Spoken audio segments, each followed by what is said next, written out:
आज हम हिंदी वसंत पार्ट 3 का पार्ट 4 दीवानों की हस्ती का क्वेश्चन आंसर हल करेंगे। तो इसकी कविता हम पहले पढ़ चुके हैं और इसको हम बहुत अच्छे से समझ चुके हैं। इसके कवि हैं भगवती चरण वर्मा जी। तो चलते हैं कविता के प्रश्न उत्तरों की ओर। तो पहला प्रश्न देखेंगे, कवि ने अपने आने को उल्लास और जाने को आंसू बनकर बह जाना क्यों कहा है। तो इसका उत्तर जानेंगे।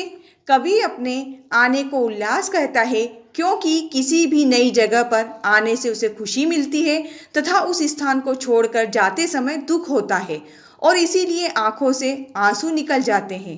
वह अन्य लोगों को खुशियां बांटता है जिससे वे अपना दुख भूल जाते हैं। जब वह जाता है तो वह यह दुख लेकर जाता है कि ये खुशियां हमेशा के लिए नहीं थी। तो जब हमारे घर पे भी कोई आता है तो हम खुश होते हैं और जब कोई जाता है तो हम दुखी होते हैं। तो कवि भी इसी प्रकार हमको बता रहे हैं। अगला प्रश्न देखेंगे, भिखमंगों की दुनिया में बेरोक प्यार लुटाने वाला कवि ऐसा क्यों कहता है कि वह अपने हृदय पर असफलता का एक निशान भार की तरह लेकर जा रहा है।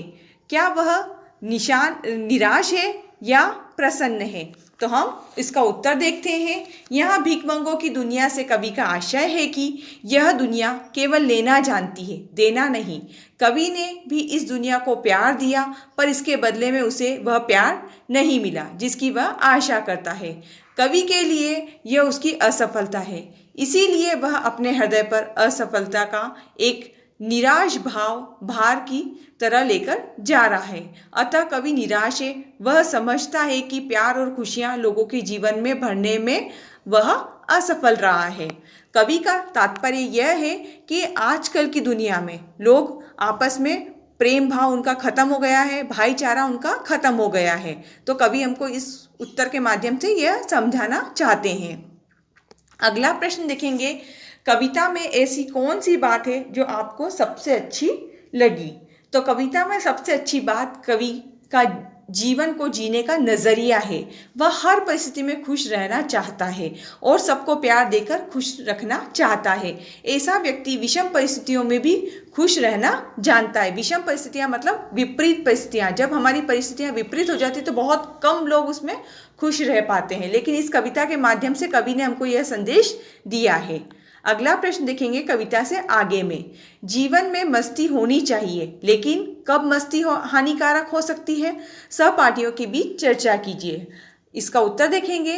इस प्रश्न पर अपने सहपाठियों के साथ चर्चा करना है। आप लोगों को डिस्कस करके यह आंसर लिखना है।